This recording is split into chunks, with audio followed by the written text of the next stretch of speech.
जय हिंद। जैसा कि हम सभी जानते हैं, इस देश का एक राज्य ऐसा जो काफ़ी दिनों से चर्चा का विषय बना हुआ है। हर एक बच्चे की ज़बान पर उस राज्य का नाम है और उस राज्य की राजनीति, सरकार और तमाम बड़ी हस्तियों का नाम हर बच्चे की ज़बान पर है। मैं बात कर रहा हूँ राजस्थान राज्य के राज्य सरकार की, जिनके बीच में इन दिनों खींचतान चल रही है, वो भी एक ऐसी कोरोना महामारी के दौरान। उस दौरान कई नामी हस्तियों के नाम भी सामने आए और एक ऐसे कानून का नाम भी सामने आया जो अक्सर हमें सुनने को मिलता है। जैसा कि मैं पास्ट की बात करूं तो कर्नाटक के अंदर भी ये कानून सुनने को मिला। ये कानून मध्य प्रदेश सरकार के अंदर भी सुनने को मिला। मैं बात कर रहा हूँ एंटी डिफेक्शन लॉ की, मैं बात कर रहा हूँ दल बदलू विरोधी कानून की। एक ऐसा कानून जो अपनी कुछ कमियों को देखते हुए, सिस्टम की कुछ कमियों को देखते हुए, राजनीतिक पार्टियों की कुछ कमियों को देखते हुए अस्तित्व में आया और आज उसका क्या तात्पर्य है उसे समझना बहुत ज़रूरी है। जब हम बात कर रहे हैं राजस्थान राज्य की सरकार की, चाहे वो किसी भी पार्टी की हो, ये कानून को समझना बहुत ज़रूरी हो जाता है। एंटी डिफेक्शन लॉ जो कि दल बदली का विरोध करता है, उसे रोकने के अभिप्राय से इस कानून को अस्तित्व में लाया गया। इसकी कहानी शुरू होती है 1960 के टाइम पे, जब अधिकतर पार्टियों ने, अधिकतर राजनेताओं ने अपने दल बदल किए। और सबसे अहम एग्जाम्पल जो पूरे भारत को मालूम है, वो 1967 में हरियाणा के सरकार के एक विधायक जिनका नाम था गया राम, उन्होंने एक दिन में 3 बार अपनी पार्टी को बदला, जिसके चलते कई बड़े अहम फैसले भी लिए हैं। ये एक ऐसा जाना माना उदाहरण है जो पूरे देश भर में जाना जाता है। जो ये समस्याएं पैदा हो रही थी क्योंकि दल बदल जो विधायक कर रहे थे, जो एमपी कर रहे थे, उसको देखते हुए एक वाईवी चौहान नामक पैनल की गठन किया गया और उसे ये कार्य सौंपा गया कि आप इस समस्या का समाधान निकालिए, इस समस्या को जांचिए, परखिए और किसी एक मत पर पहुंचिए।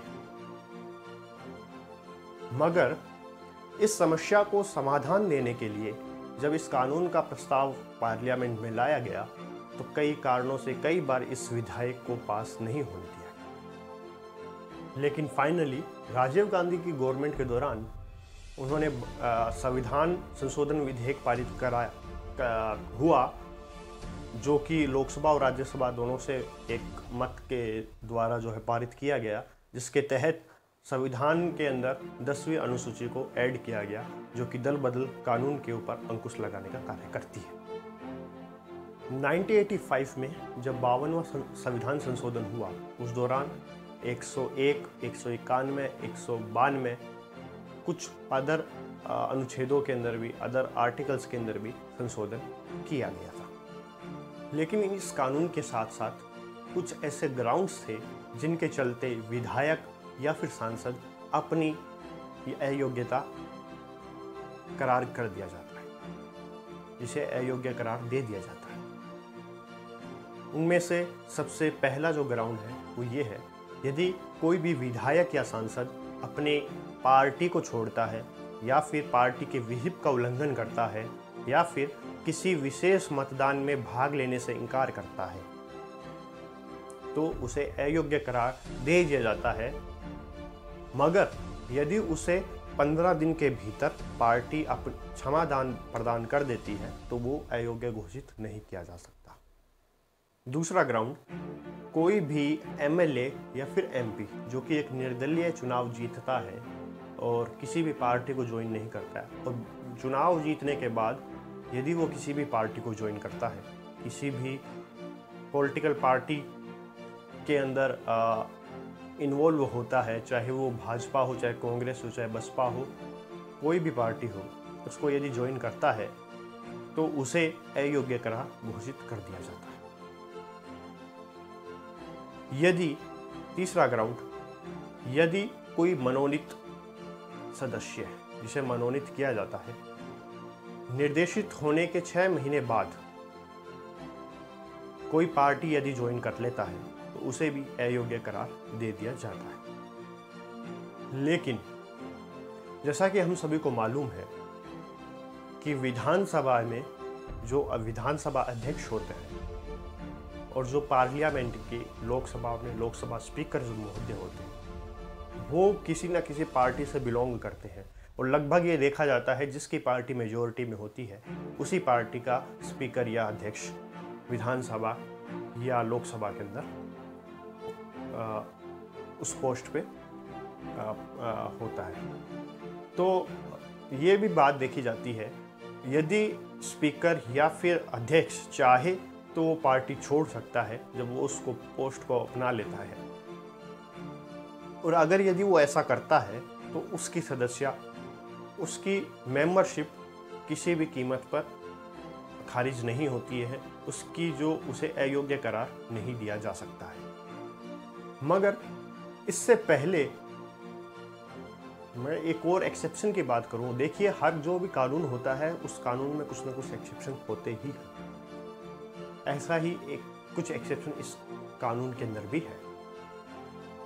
पहले ये था कि यदि कोई पार्टी के 1/3 मेंबर पार्टी को छोड़कर किसी दूसरी पार्टी को ज्वाइन कर लेते हैं तो उन्हें अयोग्य करार दे दिया जाता था।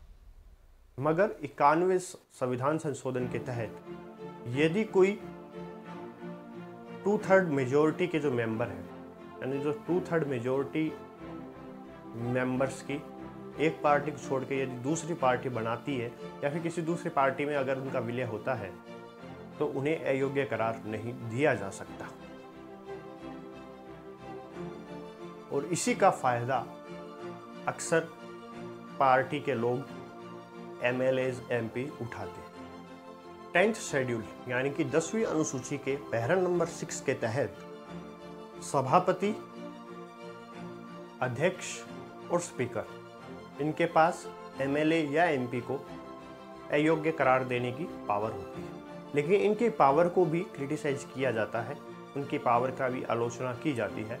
वो आलोचना किन बेसिस पे की जाती है? बेसिकली 2 बेसिस इनके सामने निकल कर आते हैं और हम देख सकते हैं इन 2 बेसिस को। वो ये है कि पार्टी जो विधानसभा स्पीकर होता है, विधानसभा का जो अध्यक्ष होता है, पार्लियामेंट का जो स्पीकर होता है, ये किसी न किसी पार्टी से बिलोंग करते हैं। और यदि उसी पार्टी की यदि कोई इस तरीके की एंटी डिफेक्शन लॉ के तहत कार्रवाई चल रही है तो कहीं ना कहीं इनकी जांच पड़ताल में निष्पक्षता नहीं देखी जा सकती। इसके साथ ही इन्हें जो भी स्पीकर होते हैं या जो अध्यक्ष होते हैं विधानसभा के, उनके पास कहीं ना कहीं विधिक जानकारी की भी कमी होती है, उन्हें अनुभव की कमी होती है, जिसके चलते शायद वो कभी कभार गलत डिसीजन भी ले सकते हैं।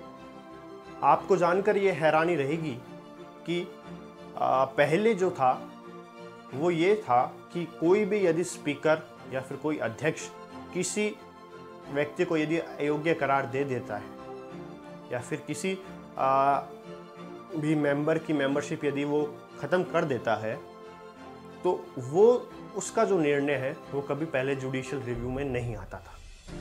लेकिन की हो तो हेलोहन बनाम जाविलहू का जब मामला 1992 का जब सुप्रीम कोर्ट के अंदर आया तो वहाँ पर सुप्रीम कोर्ट ने ये निर्णय देते हुए एक लैंडमार्क जजमेंट दिया, जिसके तहत उन्होंने ये कहा कि स्पीकर का, लोकसभा के और विधानसभा के अध्यक्ष का कोई भी निर्णय ऐसा नहीं होगा जो जुडिशियल रिव्यू के तहत नहीं आएगा।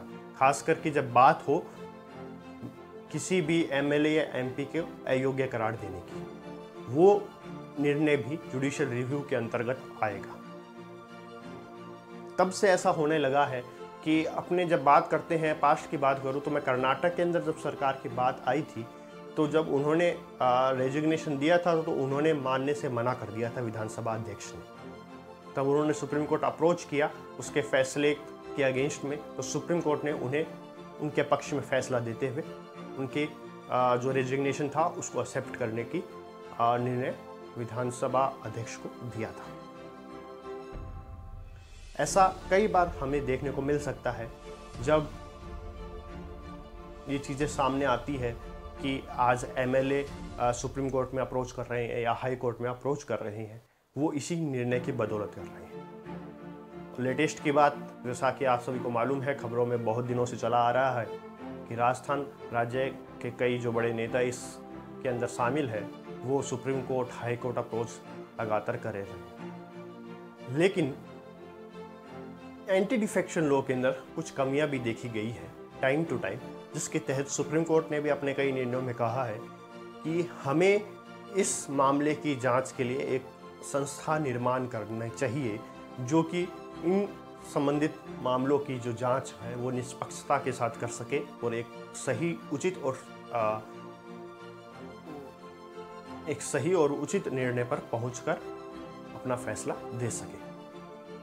इसी के साथ जो एमएलएज एमपी की जो मेंबरशिप की बात है वो कहीं ना कहीं चीफ इलेक्शन कमीशन को देनी चाहिए पावर, ताकि वो उसकी निष्पक्षता से जांच कर उस पर राष्ट्रपति की मोहर उस पर स्थापित होनी चाहिए, ताकि वो राष्ट्रपति की मोहर के बाद वो बाध्यकारी हो जाए वो फैसला।